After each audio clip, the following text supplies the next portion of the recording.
हे विचार आवडले असल्यास लाईक करा, शेअर करा आणि मशाल न्यूज नेटवर्क हे चॅनल सबस्क्राइब करा। आणि आपण सगळे बंधू भगिनींनो, खरं तर आज हे सगळं चित्र बघून खरोखर आनंद होतोय की समोर एक भगवी लाट बसली आहे, माझ्या समोर बसलेली आहे।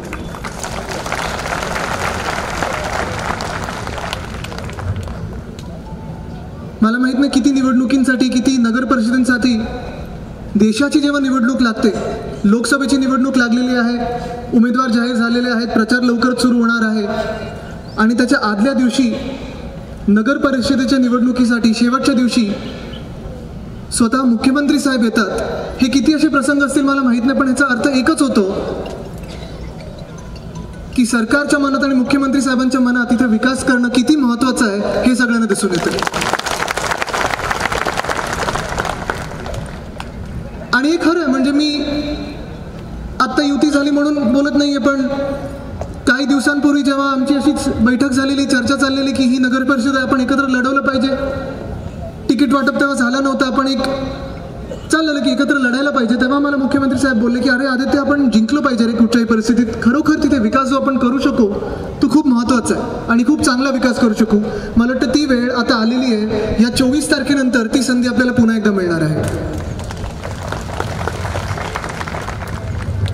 चव्हाण साहेब आपण बोलताना, गावित साहेब आपण देखील बोलत असताना, शिंदे साहेब आपण बोलत असताना एकच जाणवतं की सगळ्या लोकांची एक मागणी आहे की मुंबईचा जसा विकास झाला, नागपूरचा जसा विकास झाला, ठाणे असेल, कल्याण, डोंबिवली, अंबरनाथ, बदलापूर, ही जी शहरं विकसित झाली, छोट्यापासून मोठी मोठी होत गेली, तसाच विकास पालघरमध्ये अपेक्षित आहे आणि म्हणूनच ही सगळी टीम आज मंचावर बसली आहे। लवकरच ती तुमच्या मध्ये येऊन काम करायची तुम्ही संधी देणार ही मला खात्री आहे। पण जेव्हा आपण विचार करतो की नक्की मतदान करणार तरी कोणाला, कधी करणार, कसं करणार, कुठच्या चिन्हाला करणार, मी ते तुम्हाला सांगायला आलेलो नाहीये की कोणाला मतदान करायचं, कारण मला वाटतं तुम्हाला सगळ्यांना माहिती आहे कोणाला मतदान करणार। तुम्ही कोणाला मतदान करणार?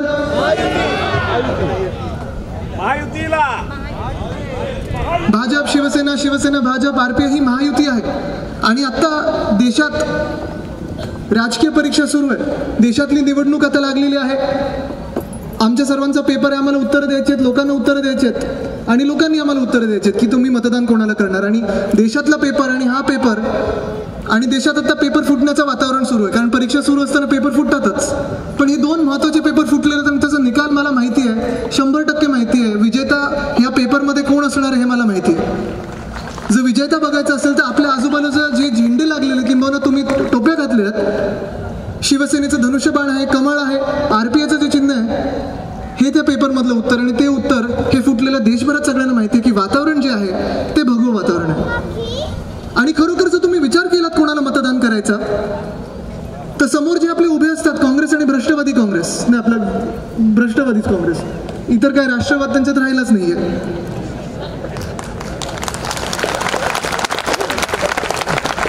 जे लोकांचे पैसे लावाडून घेऊ शकतात त्यांना आता इतर काय म्हणायचं, राष्ट्रवादी काँग्रेसच। पण आता आजच काँग्रेसच्या एका नेत्यांनी मोठं स्टेटमेंट केलेलं आहे की काही 5-6 लोक जर तुमच्या देशात आले आणि लोकांना गोळ्या घालून गेले, जवानांना मारून गेले, तर तुम्ही त्यांच्यावर हमले करणार का? हे उचित आहे का? आणि मग मला सांगा, मग आपल्या सरकारने काय करायचं? आरती ओवाळायची त्यांची? जे बॉम्ब टाकून आले ते अभिमानाने सांगतो की आपण बॉम्ब टाकून आलो त्यांच्याकडे आणि असाच बदला आपण घेत राहणार म्हणजे राहणारच।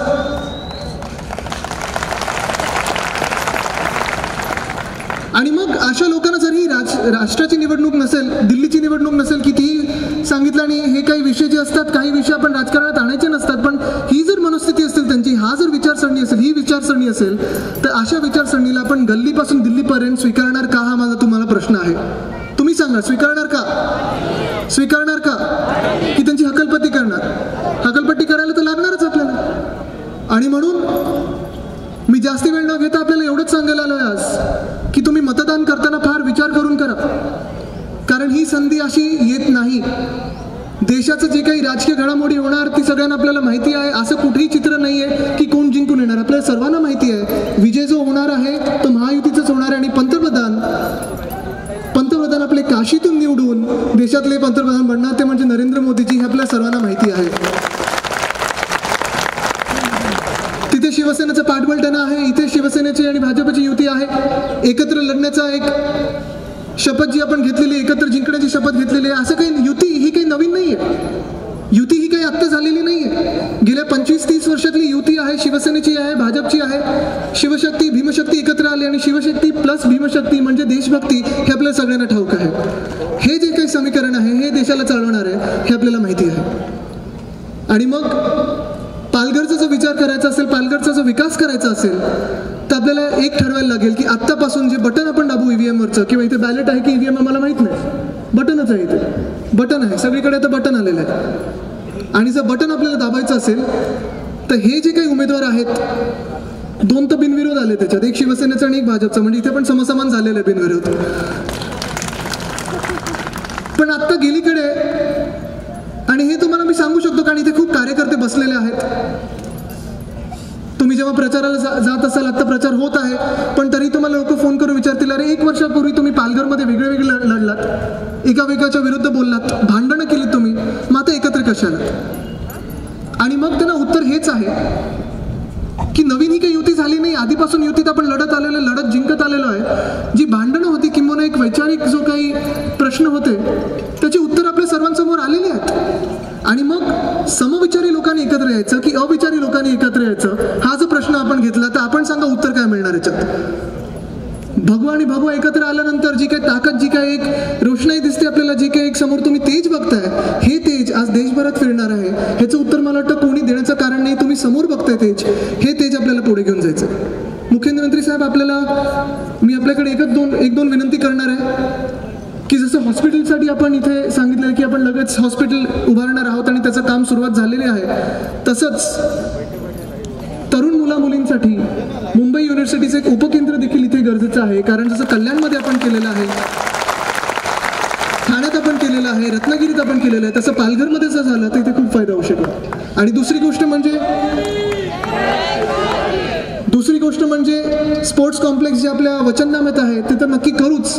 कारण हॉस्पिटलमध्ये जाण्याच्या ऐवजी जर आपण फिट राहू शकलो तर मला वाटतं त्याच्यात जास्ती आनंद होऊ शकेल.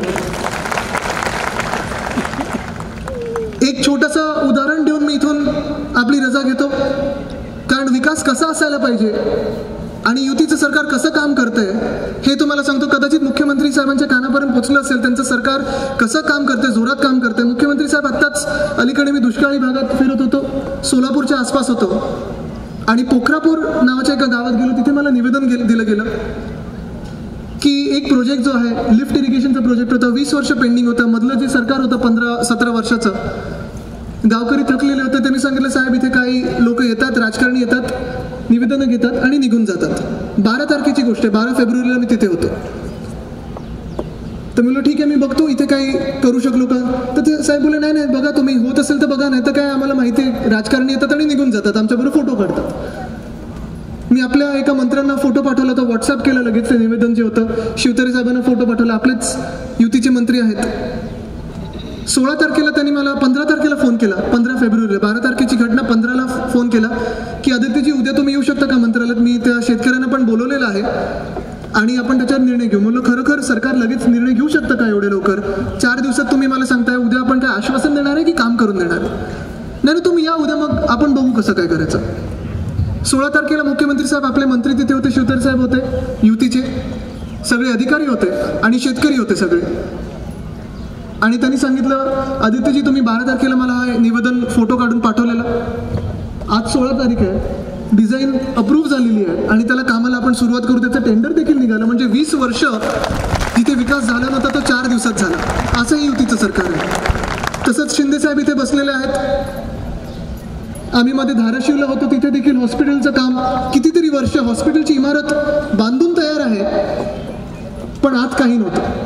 काही मला वाटतं 9 कोटी 96 लाख वगैरे असं काही निधी बाकी होता. त्यांना देखील तिथूनच व्हॉट्सअप केला मी पुढच्या आठवड्यात. एका आठवड्यात ते काम मंजूर झालं, तर ते कामाला सुरुवात झालेली आहे.